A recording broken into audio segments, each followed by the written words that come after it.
जिनकी मदद से, जिनके सहयोग से औरंगाबाद अभी शिक्षा के क्षेत्र में बिहार में जाना माना नाम है। इस बात के लिए हम औरंगाबाद वासियों को गर्व होना चाहिए। शिक्षा के सभी विधाओं में उसकी विधाएं जो उसके अनुलग्न की आई है, जैसे खेल है, संगीत है, नृत्य है, आर्ट है, इन सभी क्षेत्रों में औरंगाबाद की पहचान बिहार के अंदर बड़ी कर रही है और बिहार के बाहर भी आप सबके माध्यम से औरंगाबाद की छवि निखर करके सामने आ रही है। ऐसे भी औरंगाबाद ऐतिहासिक घटती रही है। इस महापुरुष के नाम से यह मंच हमें उपलब्ध हुआ है। उनका भी हम आज जहाँ खड़े हैं, भारत की जो यह यशस्वी यात्रा आज के पड़ाव पर खड़ी है, उसमें ऐसे हमारे पूर्वजों का भी योगदान रहा है। उनके योगदान का भी हम स्मरण ऐसे अवसरों पर कर पाते हैं और ये प्रेरणा लेकर अपने अंदर से ऊर्जा का सृजन कर हम अपने पथ पर अग्रसर आगे की ओर बढ़ पाते हैं। आप सभी जैसा कि ज्ञात हुआ, विभिन्न विद्यालयों से पढ़ करके करके कोई नीट में, कोई IIT की तैयारी करके उसमें सफलता प्राप्त किए हैं। कुछ लोग उस दिशा में अभी भी प्रगतिशील हैं। कुछ लोगों ने आर्ट कला के क्षेत्र में अपनी प्रतिभा का प्रदर्शन किया है। कुछ ने कॉमर्स में अभी इस प्रतिभा का हर्षदास का नाम आप लोगों ने सुना, जिन्होंने कॉमर्स में श्याम को जब कॉमर्स में नामांकन के लिए इनका चुनाव हुआ है। तो ऐसी प्रतिभाओं के सम्मान के लिए यह आयोजन हुआ है। और जब आप इस कड़ी में आगे बढ़ेंगे तो जीवन के विभिन्न क्षेत्रों में, विभिन्न पड़ावों में आपको असंख्य चुनौतियों का करना पड़ेगा, संघर्ष का सामना करना पड़ेगा। ऐसे संघर्षों से आपको जूझना पड़ेगा। उसके लिए जो यथेष्ट जो प्रयास बच्चों को करना चाहिए, उसमें जैसा कि अभी प्लान बी की बात हुई, तो योजना स्वामी विवेकानंद जी कहते हैं कि यदि आप अपने कैरियर को ऊंचाई देना चाहते हैं, उड़ान बढ़ रहे हैं, तो आपको 3 बातों का विशेष ध्यान रखना पड़ेगा। एक तो आपके अंदर में आत्मविश्वास हो, आपके अंदर में योजना हो, प्लान हो, और योजना को कार्यान्वित करने के लिए आपके पास संपादन की क्षमता हो। जब हम एक विद्यार्थी के रूप में उस मंच के समक्ष सामने आते हैं, तब हमारे पास अनेक मन में अनेक विचार आते रहते हैं। हमें क्या करना है, कहाँ जाना है, हम कौन हैं, हम क्या करना चाहते हैं, हमारे जीवन का लक्ष्य क्या होगा, हमारे कैरियर किस दिशा में आगे बढ़ेगी। ये तमाम प्रश्न बच्चों के समक्ष खड़े होते हैं। तब हमारे समक्ष यह विचार करने का शायद अवसर निकालना बहुत मुश्किल होता है। तब हमें अपने बड़े बुजुर्गों से, हमसे आगे की कड़ी में जो खड़े बड़े भाई बहन हैं, से विमर्श करके, मार्गदर्शन लेकर के हमें किसी भी हालत में एक निष्कर्ष पर पहुंचने की आवश्यकता होती है, एक लक्ष्य निश्चित करने की आवश्यकता होती है। और जब तक हमें एक निश्चित लक्ष्य निर्धारित करने का यह प्रयत्न नहीं करेंगे, तब तक शायद हम जीवन के जिस मुकाम पर हम पहुंचना चाहते हैं, वहां पर पहुंचने से हम चूक जाएंगे। इसलिए आवश्यक है कि जीवन में एक लक्ष्य का निर्धारण, एक लक्ष्य का तय होना अति आवश्यक है। और उस दिशा में ही अपनी पूरी ऊर्जा को आप लगा लीजिए। स्वामी विवेकानंद ने कहा है कि मनुष्य सारा उत्तरदायित्व अपने कंधों पर ले लो। याद रखो, मनुष्य स्वयं अपने भाग्य का निर्माता है। तो आप यदि अपने भाग्य का निर्माण करने चले हैं, तो उसको आप ही को करना है, उसके लिए कोई दूसरा नहीं आएगा।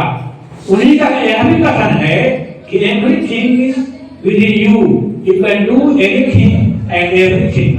सब कुछ आप ही के अंदर में है। आप जीवन में कुछ भी कर सकते हो, केवल आपके अंदर में जो छिपी हुई प्रतिभा है, जो आपकी क्षमता है, जो आपकी ऊर्जा है, उसको राइट डायरेक्शन में संयोजित करके आगे बढ़ाने की आवश्यकता है। आज के समय में कैरियर निर्माण के परंपरागत तो पहले अवसर थे, तो उसमें शिक्षण विभागों में जाना, किसी सरकारी कार्यालय में नौकरी करना, ऐसे ही अवसर उपलब्ध थे। लेकिन आज जितने अवसर यहाँ हैं उससे कहीं ज्यादा अवसर स्किल कौशल के क्षेत्र में खुले। उसके माध्यम से दुनिया के किसी भी मंच पर आप अपने कौशल का उपयोग करके अपने करियर का निर्माण आप कर सकते हैं। उद्धाम में एक खेल भी एक आपका कौशल है, जिसमें अपने बच्चे को हम लोगों ने सम्मानित किया। एक कला भी एक कौशल है, इसमें भी करियर की असीम संभावनाएं हैं। उसमें भी आप एक बेहतर व्यक्तित्व का निर्माण आप कर सकते हैं। ऐसे ही वर्तमान समय में हम लोग यहाँ तो टूटे फूटे जो भी थोड़ा बहुत आप लोग बैठ के विमर्श कर लेते हैं, लेकिन यह वक्तृता, ओरेशन, बोलने की जो प्रतिभा है, क्षमता है, इसका भी एक कैरियर है। आप देखते होंगे टेलीविजन में, आप समाचार पत्रों में निकाल पढ़ते होंगे, ऐसे ऐसे वक्ता हैं जिनका कैरियर इतना ऊंचा है, उनकी प्रतिभा से उन्होंने देश दुनिया में अपनी पहचान बनाई है। तो ओरेशन के क्षेत्र में एक बड़ा कैरियर है। अब मैं तो प्रमोट करता रहता हूँ स्कूल में एंकरिंग को। बच्चों से एंकरिंग की परंपरा हमने शुरू कराई 2000 ईस्वी में। और मैं ये मानता हूँ कि वर्तमान समय में यह एंकरिंग का क्षेत्र जो है, जिसका डायरेक्टर केसीपी सर उठा रखे हैं, यह एंकरिंग के क्षेत्र में भी प्रतिभा को उड़ान देने की बहुत गुंजाइश है। एक खुला आसमान आपके सामने है, आपको तय करना है कि आप कहाँ जाना चाहते हैं, आप क्या बनना चाहते हैं। और है मन की एकाग्रता, जैसे उसने कहा कि सक्सेस के लिए वो एक बोली कुछ की है, खुशी ने कहा, वैसे ही डेडिकेशन को कहा, तो वैसे ही डिवोशन, डेडिकेशन एंड डिटरमिनेशन, ये तीन चीज जो है आपके कैरियर को किसी भी क्षेत्र में जहां आप करना चाहते हो वहां ले जाने के लिए पर्याप्त रास्ते खोलने के ताकत इसमें है। ये 3D में आप याद रखिए, डिवोशन, डेडिकेशन एंड डिटरमिनेशन, इन तीन के सहारे आप दुनिया के किसी मंच पर छा सकते हैं, अपनी प्रतिभा का उड़ान दे सकते हैं। उसके माध्यम से आप स्वयं का, अपने परिवार का, समाज का और राष्ट्र का नाम रोशन कर सकते हैं। राष्ट्र की जो विकास की धारा है, जो विकास की गति है, उसकी गति को आप तेज कर सकते हैं। और वर्तमान समय में तो आपके देश में यह मैसेज देश भर के लोगों को दिया गया है कि 2047 तक सरकार ने तय किया है कि भारत को विकसित राष्ट्र के रूप में स्थापित करना है। तो ऐसे में आप जो आज जो बच्चे हैं, जो 2 साल 3 साल के बाद आप युवा इस श्रेणी में आप शामिल हो जाएंगे, 18 साल की उम्र में आते ही आप बनेंगे युवा। और इस देश का सौभाग्य है कि वर्तमान समय में 65% युवाओं की आबादी के साथ दुनिया का सबसे युवा देश भारत है। अच्छे मनुष्यों को भी बनाया है और गंदे तथा बुरे मनुष्यों को भी बनाया है।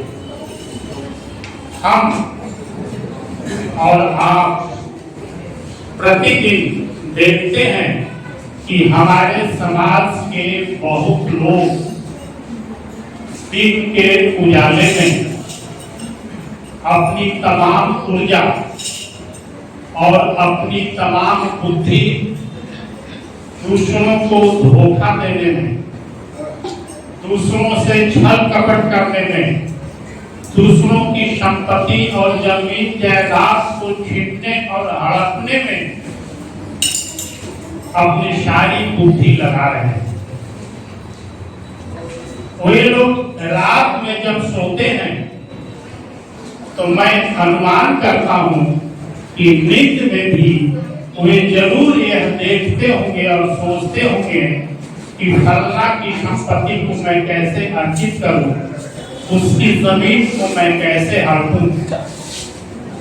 दूसरी ओर ज्ञान जी और सुनील जी जैसे कुछ लोग हमारे समाज में हैं जो अपने सीमित साधनों पर ही पूर्णतः संतोष करते हैं और उन्हें ऐसी सद्बुद्धि प्राप्त है कि अपने सीमित साधनों, अपने सीमित रुपए पैसों, अपनी सीमित संपत्ति को दूसरे के हित में, दूसरे के कल्याण में, दूसरे के निर्माण में लगाते हैं। तो इस दृष्टि से न जाने ज्ञान जी को और सुनील जी को कहां से ऐसी सब प्रेरणा मिली। मैं प्रेरणा देने वाले उस अदृश्य ईश्वर को भी धन्यवाद देता हूं और ज्ञान जी और सुनील जी को भी धन्यवाद देता हूं। किसी भी क्षेत्र में आप काम करें, ह्यूमैनिटी जीवित रहना चाहिए। कहीं भी आप IAS बने, उससे भी राजदूत बने, कहीं भी किसी महकमे में जाएं, लेकिन मानवीयता जिंदी रहनी चाहिए। ये मैं एक लास्ट संदेश देना चाहूंगा। इसका बहुत कुछ प्रकाश हमारे सभाध्यक्ष ने भी दी और नंदन जी ने भी दिया और मैं इसे फिर से दोहरा रहा हूं। आप जहां भी रहें, समाज के साथ जुड़े रहें, परिवार के साथ जुड़े रहें और सबसे बड़ा जो आपका देश है, जिसकी आप पहचान है, उसके प्रति भी राष्ट्रीयता रखें। जिस राष्ट्र के हैं उससे भी राष्ट्रीयता रखें और अगर इन तीनों चीजों का समावेश होता है तो हर जन जन का कल्याण होगा। इसको मान लिया जाएगा और ये प्रूफ चीजें हैं कि ऐसी भावनाएं जब आप में आएंगी तो परिवार के साथ साथ समाज, प्रदेश और देश सबका कल्याण होगा। तो आज इस कड़ी में कुछ बहुत सारी बातें की गई। मैं इतना ही कहूंगा, ये दोनों बच्चे तो लगभग मुकाम पर चले गए, बाकी शेष जो बच्चे हैं जो मेधा सूची में आए हैं और जिनको सर्टिफिकेट दिए गए हैं, सर्टिफिकेट ऑफ एक्सेलेंस, ये मिलने का आप में एक जोश आना चाहिए, एक जज्बा आना चाहिए। मैं ये बता दूं, इस संस्था के यानी इस ट्रस्ट के जो संस्थापक अध्यक्ष हैं प्रोफेसर ज्ञानेश्वर प्रसाद सिंह, इन्होंने हमारे अग्रज और एक मित्र के रूप में भी हैं और हम लोग लगभग बैठा करते हैं घंटे आध घंटे के लिए प्रत्येक दिन या 2-3 दिनों पर दोनों हम लोग एक दूसरे को जरूर फोन लिया करते हैं और फोन कर लिया करते हैं, बैठते हैं और बैठने के दौरान इसी तरह की बातें होती है कि और समाज में ऐसा क्या किया जाए, क्योंकि ये बात ये कहते हैं कि बराबर इस बात को इन्होंने हमसे कहा है कि हम जिस परिवेश में पले हैं, जिस दौर से गुजरे हैं और जितनी हम पढ़ाई के दौरान या उसके बाद उन्होंने संघर्ष किया है और उस संघर्ष से हमने बहुत कुछ आज के दौर में जो चाहिए वैसी कोई सीमाएं नहीं है। आज के डेट में मेरे पास सब कुछ है, अब कुछ और वैसे धन प्राप्त करने की इच्छा नहीं रहती है और इच्छा यही रहती है कि जिस दौर से हम गुजरे हैं उस दौर से गुजरने वाले बच्चों को मेरी तरह कोई परेशानी न हो और जो भी मेरे संज्ञान में वैसे बच्चे आए, मैं अपनी मन, बुद्धि और धन तीनों से मदद करना चाहता हूं।